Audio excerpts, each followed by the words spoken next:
Another day, another t-shirt, and we're back on the Bel Air. Day 2 of the headlight install, and I've worked out that I'm going to do just a little bit more testing actually.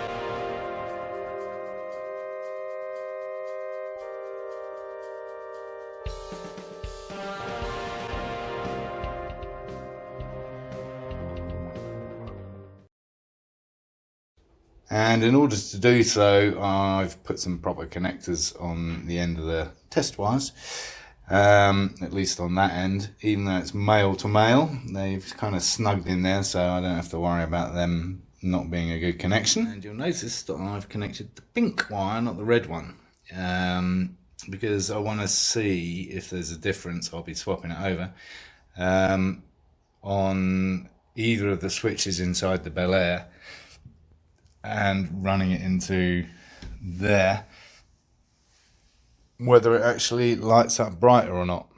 Bear with me. I don't want to be dazzling people unnecessarily, honestly. Unless, of course, it's with my brilliance, which happens all the time. Just occurred to me that for the initial test, just to see if one is brighter than the other, I just need the battery. I don't need any fancy switch gear. I can test the switch gear later. Okay, so we're on the pink. And we did get it to light up. Let's have a look at that again, and we'll determine whether this is brighter or duller. Okay, so that is the pink. Now we're going to try the red. That looks a little less bright than last night, which is a shame because the red one is the one that lines up on the side-by-side fitting on the actual old headlight mount fitting thing. Okay, so now we're going for red, and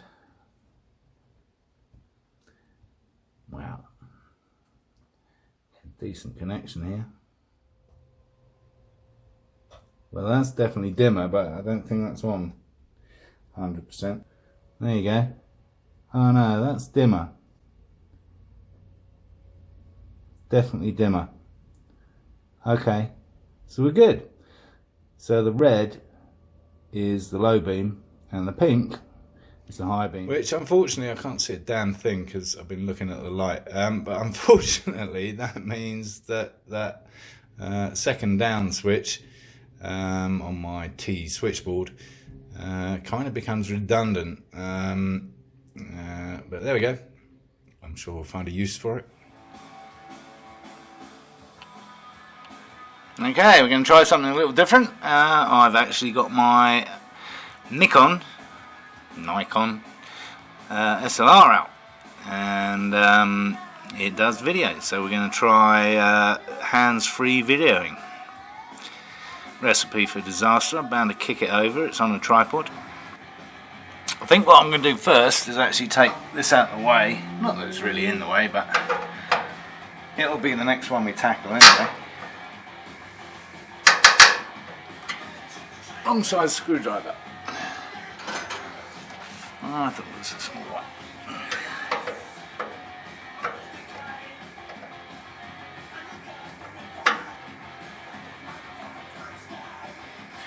Actually, I'm wondering, do we actually need to take the whole mount out? I don't think we do. Let's not do that. Let's just try taking the trim off, and everything should fall out. WD-40 required on these. I hope YouTube doesn't ban this video because I'm playing Killing Joke in the background. We shall see. Where's the other one? Down there. Still slightly blinded by the light.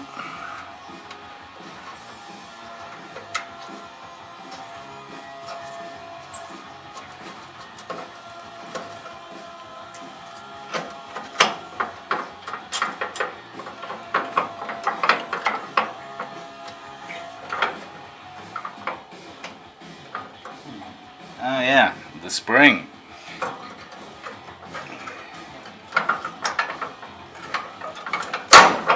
Ow, that didn't hurt much.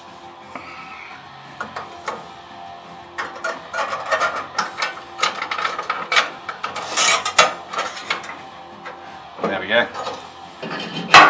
Still attached. Alright.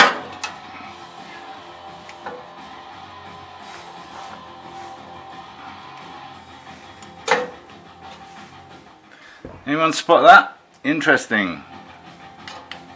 3. So I remember now, the 2 inner headlights aren't on the full beam circuit. Never were.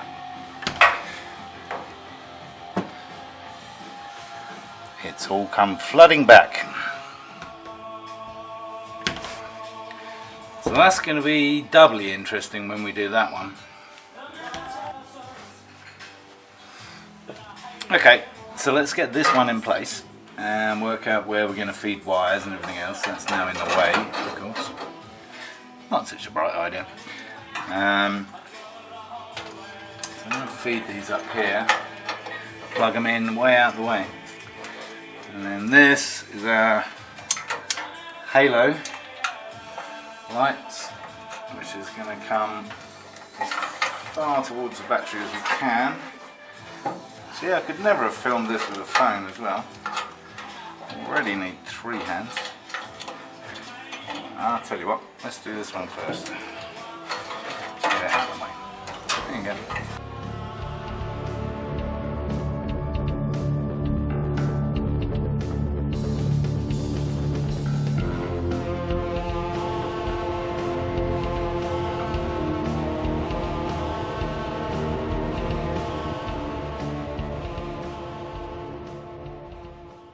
Brilliant, even if I do say so myself.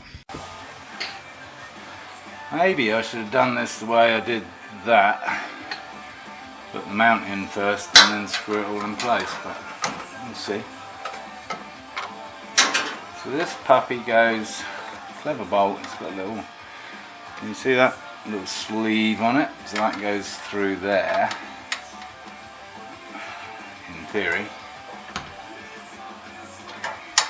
There you go, like that. And then as you screw it in, you're effectively adjusting the angle of the headlights, which is very important in the UK from a MOT point of view. We don't have those here. Basically either runs or it doesn't.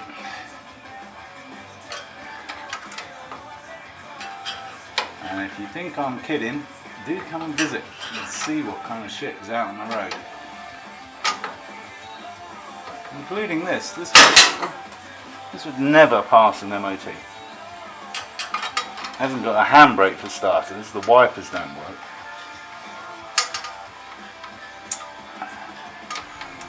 Fail!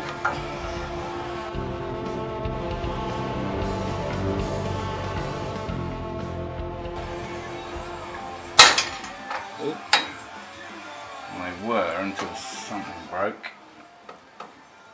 Ah, great. That's good. The plastic mount broke. Yeah, that ain't gonna work. I've got to find another one of those mounts now. Temporary solution, I promise. So for a more detailed look at the electrics on this car, that truck reverse light strip, rear strip that I use for the running lights is actually mounted on a very flimsy piece of aluminium, which is used for corners on walls for plasterboard or sheetrock or whatever you guys want to call it.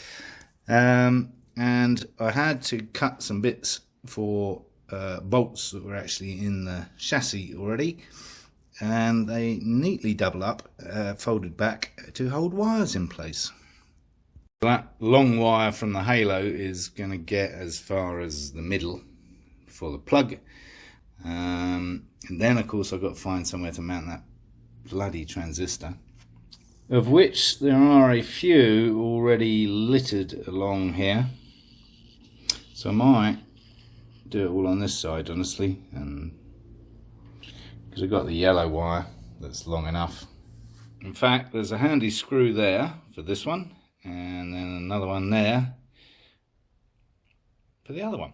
Yep, that'll do nicely. And I'll just put another screw through there, self-tapper, and that's that job done. I'm going to feed these around here, and I'm going to take the earth or the ground round to my ridiculously large G-spot.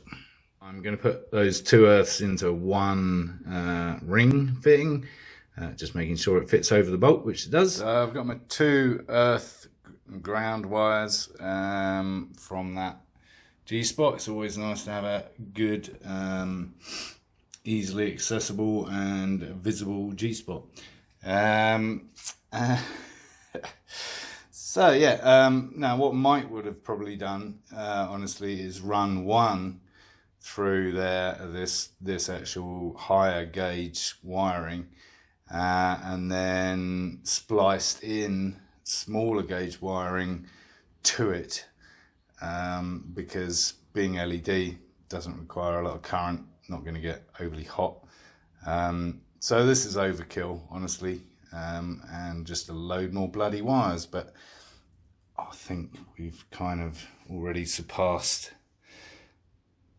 normal wiring here. So yeah, I apologise to Mike, but if you will leave me to my own devices, that's what's going to happen. So quite contrarily, I opted to run one small gauge wire to feed the positive, which is interesting.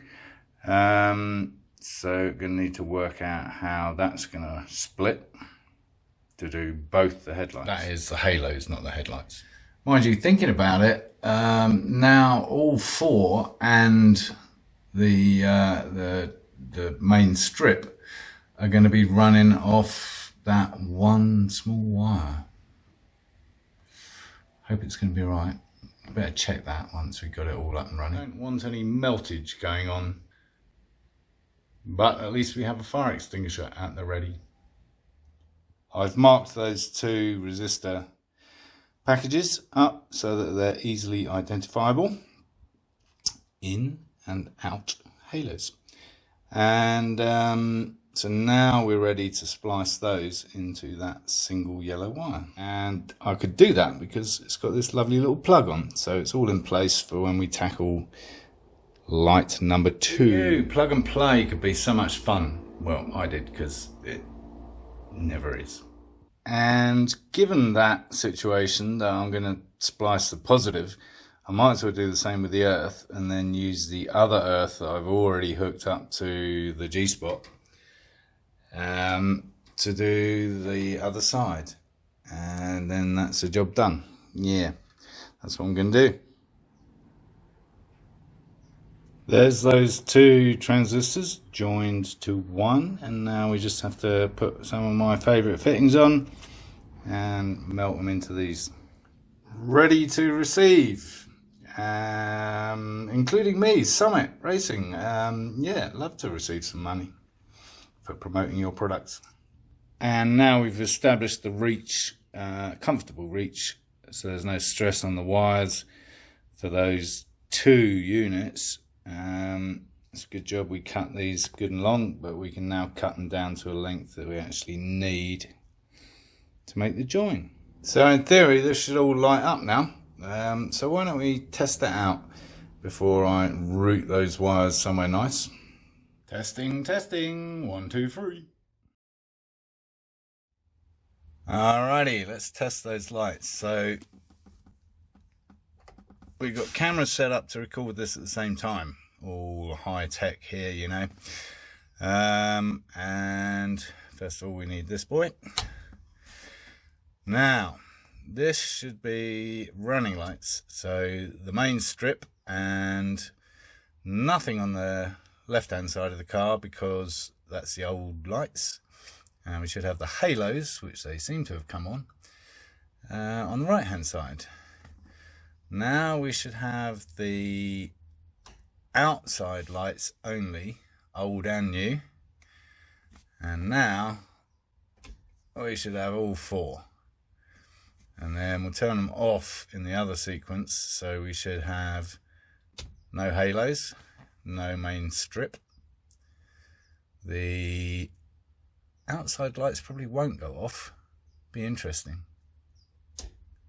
No, so the outside lights haven't gone off because all I've done is turn off the dipped beam, but of course the outside lights had the 3 socket, so they're still receiving power from the main beam through that pink wire. Turn that off again. So now we got nothing, and then just headlights, which would just be the 2 outside lights, one old, one new. Let's hope that tallies up with what the other cameras have recorded.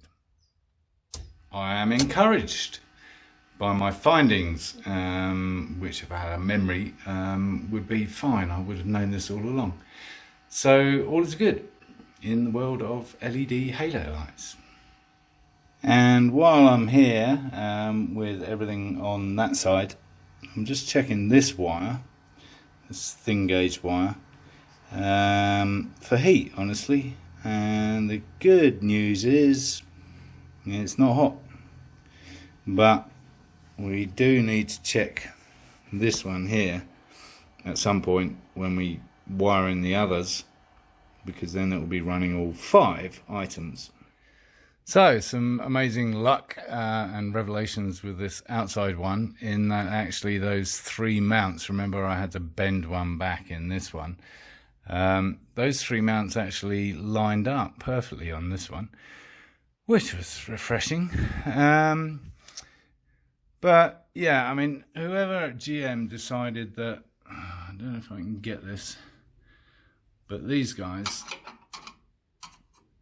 yeah, so this flat head screw, very rusty one like that, holds this out of trim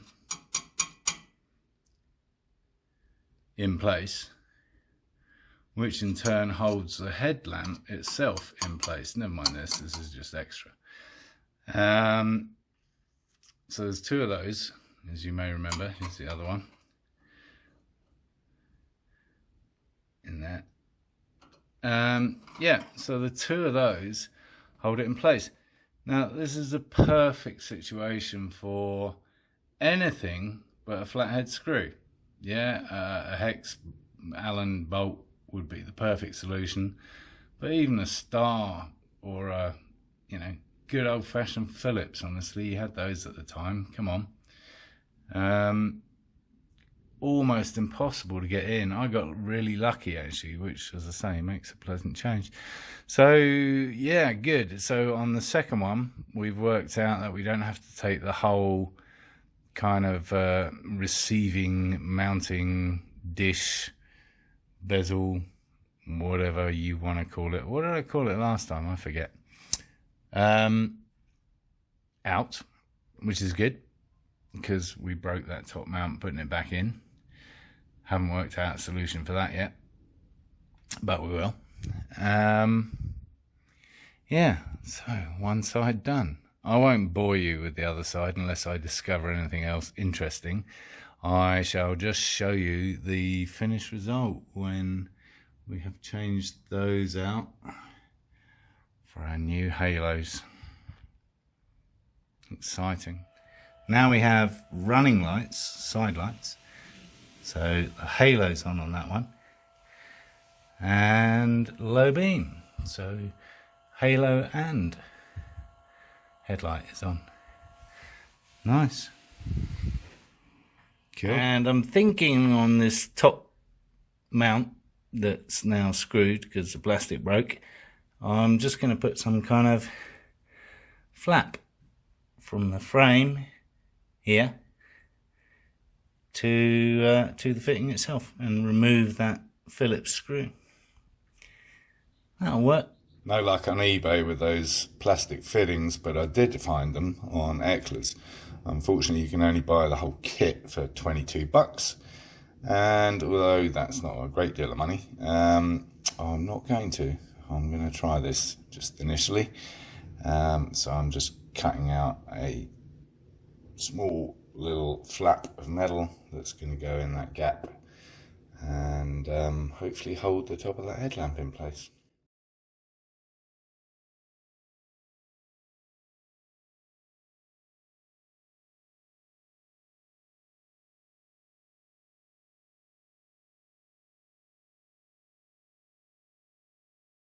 Let's get grinding.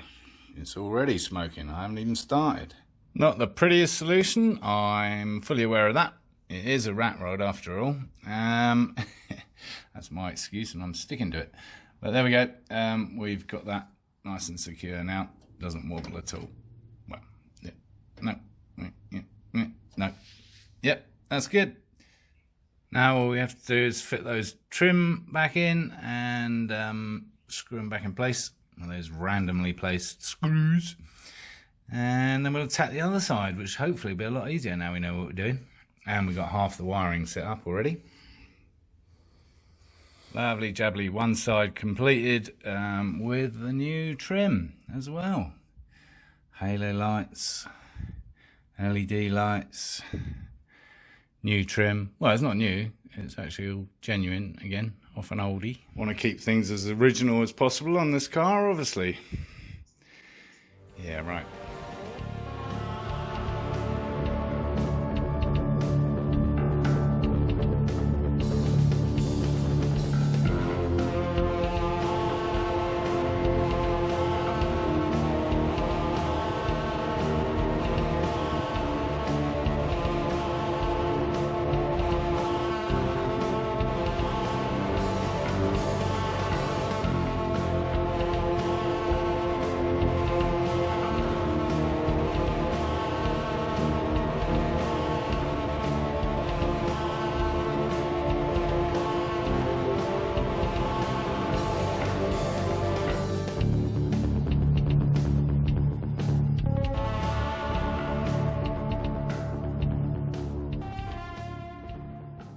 There you go, all done in less than an hour, a lot less than an hour actually. Amazing what you can do when you know what you're doing.